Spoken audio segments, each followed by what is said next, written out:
Hello दोस्तों, मैं सतीश कुमार आप सभी का आपके अपने YouTube channel Satish education point पे स्वागत करता हूँ।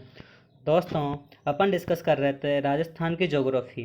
राजस्थान की ज्योग्राफी में मोस्ट इम्पोर्टेंट एक टॉपिक था राजस्थान की नदियाँ व झीलें, जो कि लगभग हर एग्ज़ाम में क्वेश्चन पूछे जाते हैं यहाँ से। और अपन प्रीवियस ईयर्स एग्ज़ाम में आए हुए इम्पोर्टेंट एमसीक्यूज डिस्कस कर रहे थे, जो कि RSM SSB बोर्ड द्वारा पूछे गए क्वेश्चंस थे, जो लगभग हर एग्ज़ाम के लिए एलिजिबल है। CT, LDC, हाई कोर्ट, जो भी आगामी एग्ज़ाम है उन सब के लिए क्या है, ये क्लास बेनिफिट होने वाली है। तो दोस्तों, इस क्लास को अधिक से अधिक शेयर कर दीजिए। और साथ में अगर अभी तक आपने इस चैनल को सब्सक्राइब नहीं किया है तो चैनल को सब्सक्राइब करके बेल आइकन को प्रेस ज़रूर कर दीजिए, जिससे कि सबसे पहले आपको इस क्लास के रिगार्डिंग नोटिफिकेशन मिल सके।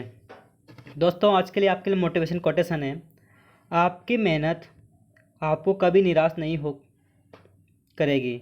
दोस्तों, अगर आप मेहनत करते जा रहे हैं, कंटिन्यूसली मेहनत कर रहे हैं, तो मेहनत एक दिन क्या लेके आएगी, रंग लेके आएगी और आपको उस मेहनत का फल ज़रूर मिलेगा। लेकिन मेहनत क्या होनी चाहिए, कंटिन्यू होनी चाहिए।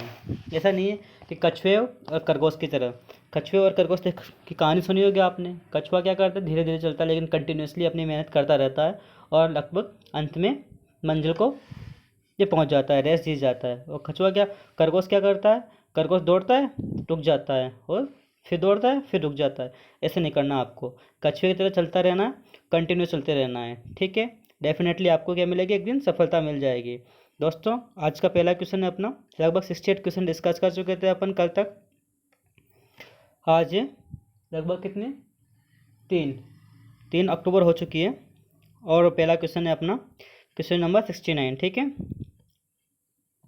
क्वेश्चन नंबर 69 क्या बोल रहे हैं, निम्न में से कौन सा अपवाद तंत्र राजस्थान में पाया जाता है। कौन सा अपवाद तंत्र राजस्थान के अंदर पाया जाता है। राजस्थान के अंदर 3 अपवाद तंत्र मिलते हैं। कौन कौन से, बंगाल की खाड़ी की शाखा, अरब सागर की शाखा और आंतरिक अपवाद तंत्र। आंतरिक अपवाद तंत्र का मतलब होता है कि जो नदियाँ अपना जल किसी भी सागर में नहीं गिराए, जिससे कि वो अपने आप में अंदर ही अंदर विलुप्त हो जाए।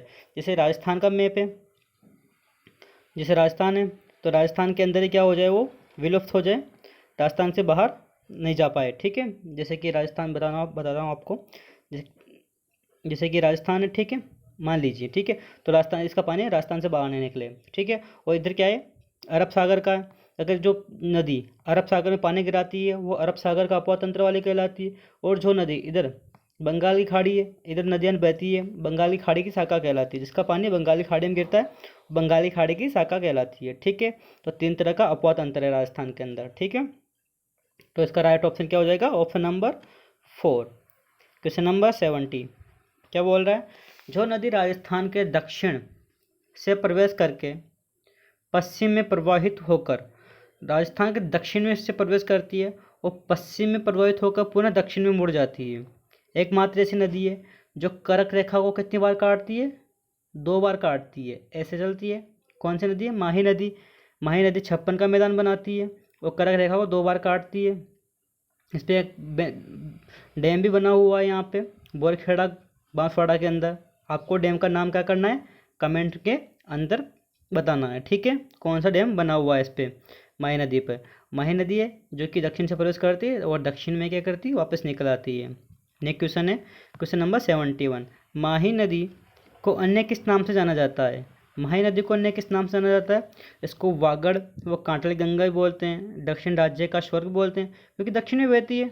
दक्षिण राज्य का क्या बोलते हैं, इसको स्वर्ण भी बोलते हैं, स्वर्ण रेखा नदी बोलते हैं। आदिवासियों गंगा, क्योंकि जो डूंगरपुर और बांसवाड़ा है, डूंगरपुर और बांसवाड़ा के अंदर लगभग क्या रहते हैं, आदिवासी जनजाति रहती है, मीणा, डामोर। ठीक है, तो ज़्यादातर भील, गरासिया सब ज़्यादा रहते हैं, तो उसको आदिवासियों गंगा भी बोलते हैं। ठीक है, उपरोक्त सभी क्यों क्यों बोलते हैं आदिवासी गंगा, क्योंकि यहाँ पे आदिवासियों का मेला भी लगता है माही नदी के किनारे पर। ठीक है, वेणेश्वर धाम में त्रिवेणी संगम होता है यहाँ पे नदियों का। ठीक है, यहाँ पे त्रिवेणी संगम होता है, त्रिवेणी संगम में क्या लगता है, आदिवासियों का मेला लगता है, इसलिए आदिवासी गंगा भी बोलते हैं इसको। और आदिवासी जनजाति रहती है यहाँ पे, इनके लिए लाभदायक होती है। ठीक है, ये क्वेश्चन है 72, जिनमें से किस नदी का उल्लेख ऋग्वेद के अंदर मिलता है। एकमात्र ऐसी नदी है जिसका उल्लेख किसके अंदर मिलता है, ऋग्वेद के अंदर मिलता है, और इसको मृत नदी की संज्ञा भी दी गई है। और अभी ठीक है। 2006 के अंदर इसके रिगार्डिंग एक KS वालिया कमेटी समिति थी, उसने रिपोर्ट भी पेश की थी। इसको नदी का दर्जा दिया गया है, इसको जिंदा नदी का दर्जा दिया गया है अभी भी इसको, ठीक है। एकमात्र कौन सी नदी है? सरस्वती नदी है वो, ठीक है। आपको समिति पूछ लिया तो कौन सी समिति है? KS वालिया समिति, ठीक है। कौन सी समिति आएगी? KS वालिया समिति है, ठीक है। क्वेश्चन नंबर 73 क्या बोल रहा है क्वेश्चन? चंबल नदी को अन्य किस नाम से जाना जाता है? चंबल नदी को किससे बोलते हैं? चंबलवती बोलते हैं। चंबल का क्या अपभ्रंश नाम है?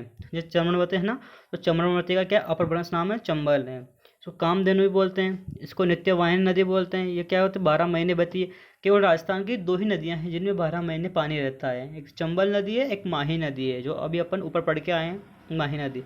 इसमें 24/7 बोल सकते हैं, जो 12 महीने पानी रहता है। चंबल नदी किस जिले से नहीं गुजरती? तो इसका राइट ऑप्शन हो जाएगा ऑप्शन नंबर 4। तीनों नामों से बोलते हैं तो क्या हो जाएगा? Option number 4। चंबल नदी किस जिले से नहीं गुजरती? चंबल नदी कहाँ से नहीं गुजरती? चित्तौड़ से तो क्या करती है वो? एंट्री करती है, तो चित्तौड़ में तो बहेगी ही बहेगी। कोटा में तो सबसे इसका डैम बने हुए हैं, 2 डैम बने हुए हैं, 3। झालावाड़ भी नहीं बहती है। कहाँ नहीं बहती? झालावाड़ के अंदर नहीं बहती, धौलपुर से ये बाहर निकलती है। कहाँ निकलती है? राजस्थान से धौलपुर के अंदर बाहर निकलती है। चित्तौड़ से तो एंट्री करती है, धौलपुर से बाहर निकलती है, कोटा में बहती है और झालावाड़ के अंदर नहीं बहती। तो यहाँ का राइट ऑप्शन हो जाएगा कौन सा वाला? झालावाड़, ठीक है। जस्ट एक सेकेंड। नेक्स्ट क्वेश्चन है अपना क्वेश्चन नंबर 75। क्या बोल रहा है? राजस्थान में राजसमंद जिले में कुंभलगढ़ के निकट खमनोर की पहाड़ियों से निकलने वाली नदी का नाम बताइए। आपको खमनोर से निकलने वाली नदी का नाम बताना है। कौन सी नदी निकलती है खमनोर की पहाड़ियों से?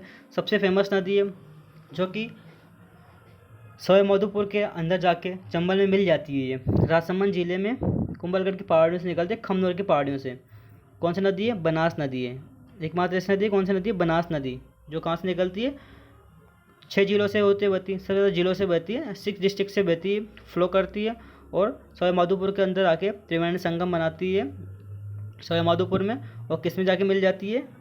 चंबल में मिल जाती है, ठीक है। नेक्स्ट क्वेश्चन है क्वेश्चन नंबर 76। निम्न में से कौन सी नदी कोटा जिले में नहीं है? अब कौन जिले कोटा जिले में नहीं है? आहू, परवन, निजाम, पिपलाज। आहू है काली सिंध की पर सहायक नदी है, निजाम भी कालू सिंध की है, परवन भी काली सिंध की है। तो यहाँ आके कैसे मिलती है? चंबल में मिलती है काली सिंध नदी।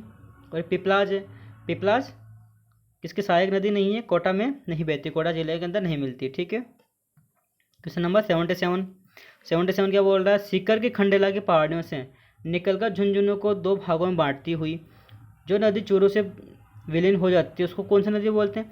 एकमात्र नदी है। तो सीकर की पहाड़ियाँ खंडेला से निकलती है और झुंझुनू को 2 भागों में बांटती हुई झुंझुनू के मध्य में से प्रवेश करती है, और झुंझुनू में क्या हो जाती है? चूरू के सीमा पे जाके क्या हो जाती है? विलीन हो जाती है। कांसली नदी, ठीक है। कांसली नदी, इस कांसली नदी पे क्या है? कांसली सभ्यता भी है, ठीक है। सभ्यता भी है, सभ्यता भी स्थित है, काफ़ी प्राचीन सभ्यता है, ठीक है। कांसली नदी राइट ऑप्शन हो जाएगा यहाँ से। क्वेश्चन नंबर 78 क्या बोल रहे हैं? निम्नलिखित में से राजस्थान के कौन से जिले में नदी नहीं है? अब कौन से जिले में नदी नहीं है? राजस्थान के दो ही ऐसे जिले हैं जिनके अंदर नदी नहीं है, कोई सी भी नदी नहीं है। कौन कौन जिले हैं? बीकानेर और चूरू। बीकानेर और चूरू के अंदर एक भी नदी फ्लो नहीं करती। बीकानेर और चूरू के अंदर कोई सी भी नदी क्या नहीं करती? फ्लो नहीं करती, कोई भी नदी नहीं बहती है, ठीक है। बाकी सब जिलों में बाड़मेर में, झालोर में नदी है, जैसलमेर में नदी है, जोधपुर में नदी है, गंगानगर में है, हनुमानगढ़ में है, सब में नदियाँ हैं। केवल बीकानेर और चूरू में नहीं है कोई सी भी एक भी नदी, सबसे ज़्यादा ड्राई प्रदेश है। क्वेश्चन नंबर 79 क्या बोल रहा है? राजस्थान में स्थित जलप्रपात का नाम है। राजस्थान में जलप्रपात का नाम कौन सा है?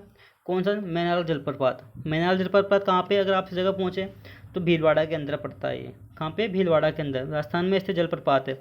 जलप्रपात का मतलब क्या होता है? एक किसी पहाड़ी से नदी झरने का पानी गिर, झरने में पानी गिरना पहाड़ी से, ठीक है, जलप्रपात बोलते हैं उसको। Question number 80। मरुस्थल में बुझ झील का निर्माण किस नदी पर किया गया है? बुझ झील का निर्माण किस पर किया है? काकने नदी है। बुझ झील का निर्माण किस नदी पर किया गया है? बताओ दोस्तों, काकने नदी पर किया गया है। क्वेश्चन नंबर 81 क्या बोल रहे हैं? सूची 1 को सूची 2 से सम्मिलित करना है आपको। अब बताना है कि कौन सी नदी किसकी सहायक नदी है। ठीक है, चंबल, चंबल किसके सहायक है? चंबल की जैसे बात करते हैं पार्वती नदी, जो कि बारां से निकलती है। पार्वती, पार्वती कहाँ से निकलती है? बारां से निकलती है और चंबल में आके मिलती है। बनास नदी, बनास नदी किसके सहायक है? खारी, बनास डाई खारी किसके सहायक है? लूणी की सहायक नदी कौन सी है? सुकड़ी है। माही की सहायक नदी सोम है, माही सोम, आप ऐसे याद रख सकते हो। तो इसका 1 2 3 4, 1 2 3 4 क्या हो जाएगा? उल्टा हो जाएगा। ठीक है, तो ABCD ऑप्शन नंबर 1। ठीक है, क्वेश्चन नंबर 82, अजमेर की आना सागर झील कौन सी झील है? आना सागर झील में किस नदी में का पानी आता है? अजमेर की आना सागर झील के अंदर किस नदी का पानी आता है? आना सागर झील पर बांडी नदी का पानी आता है। कौन सी नदी का पानी आता है? बांडी नदी का पानी आके गिरता है। अजमेर की आना सागर झील में कौन सी नदी का पानी आकर गिरता है? जो बांडी नदी है, बांडी नदी का पानी आकर गिरता है इसमें। ठीक है, अपवाह क्षेत्र की दृष्टि से राजस्थान की नदी प्रणालियों का सही क्रम बताइए। राजस्थान की नदी प्रणालियों में सही क्रम बताना है आपको, सही अवरोही क्रम बताना है। सही क्रम कौन सा होगा? अपवाह क्षेत्र, अपवाह क्षेत्र का मतलब होता है सबसे ज़्यादा एरिया के अंदर कौन सी नदी है, उसके बाद में कौन सी है, उसके बाद में। ठीक है, सबसे बड़ी कौन सी है? बनास नदी है, फिर लूणी है, फिर चंबल है, फिर माही है। बनास, चंबल तो होगी नहीं, बनास, लूणी, चंबल, माही। क्योंकि चंबल सबसे बड़ी है वैसे तो देखा जाए तो, बट राजस्थान के अंदर नहीं है। आपसे पूछा राजस्थान की नदियों के बारे में, राजस्थान के अंदर इसका एरिया कम है चंबल का। चंबल का वैसे तो एरिया बहुत बड़ा है, लेकिन क्या है राजस्थान के अंदर चंबल का एरिया कम है। तो यहाँ से सबसे बड़ी कौन है? बनास हो जाएगी, तो उसके बाद लूणी है। ठीक है, नेक्स्ट क्वेश्चन है 84, क्वेश्चन नंबर 84, जैसलमेर जिले में पोखरण व मोहनगढ़ का, जैसलमेर जिले में पोखरण व मोहनगढ़ का पाकिस्तान की सीमा के सहारे का क्षेत्र, जहाँ की ट्रियासिक काल की चट्टानों में मीठे जल का अथाह भंडार पाए जाते हैं। मीठा जल का भंडार उसको क्या बोलते हैं? लाटी सीरीज बोलते हैं उसको। क्या बोलते हैं? लाटी सीरीज। लाटी सीरीज के अंदर क्या है? जैसलमेर के अथाह भंडार है, मीठे पानी के अथाह भंडार है। ठीक है, क्वेश्चन नंबर 85, जैसलमेर व बाड़मेर झीलों में जल संचय के लिए बनाई गई अस्थायी झील को क्या कहा जाता है? जैसलमेर जिले के बाड़मेर व झीलों के जल संचय के लिए अस्थायी भंडार को क्या कहा जाता है? खड़ीन बोलते हैं उनको। क्या बोलते हैं उनको? खड़ीन बोलते हैं। जो जल को बनाए स्थायी के लिए क्या किया जाता है? एकत्रित किया जाता है जल को, उसको खड़ीन बोलते हैं। नेक्स्ट क्वेश्चन है 86, पश्चिम राजस्थान में अंतरबालुका स्तूप में वर्षा का पानी, वर्षा मतलब बारिश का पानी, एकत्रित होने वाली झीलें कहलाती है। जो होते हैं ना उनको बोलते हैं सर, उनको बोलते हैं सर।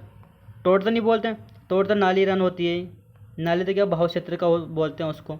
जो पश्चिम राजस्थान में अंतरबालुका स्तूप, अंतरबालुका स्तूप याद रखना, अंतरबालुका स्तूप में वर्षा का पानी एकत्रित करने वाली झील को क्या बोलते हैं? सर बोलते हैं। ठीक है, क्वेश्चन नंबर 87, 87 क्या बोल रहा है क्वेश्चन?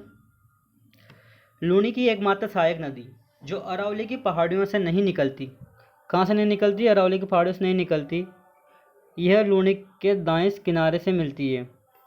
कौन सी नदी है? जोजड़ी नदी। एकमात्र नदी है, एकमात्र नदी जो राइट हैंड ट्रिब्यूटरी है किसकी?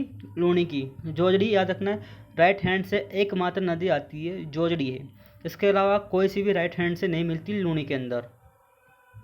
ठीक है, जवाई, सागी, सुकड़ी, ये सब भी लूणी की सहायक नदियाँ हैं, बट लेफ्ट हैंड ट्रिब्यूटरीज बोल सकते हैं इनको, लेफ्ट हैंड से मिलती है इसमें। ठीक है, क्वेश्चन नंबर 88 आज का लास्ट क्वेश्चन है अपना, क्वेश्चन नंबर 88 लास्ट क्वेश्चन है। मारवाड़ का अमृत सरोवर, मारवाड़ का अमृत सरोवर किसे बोलते हैं?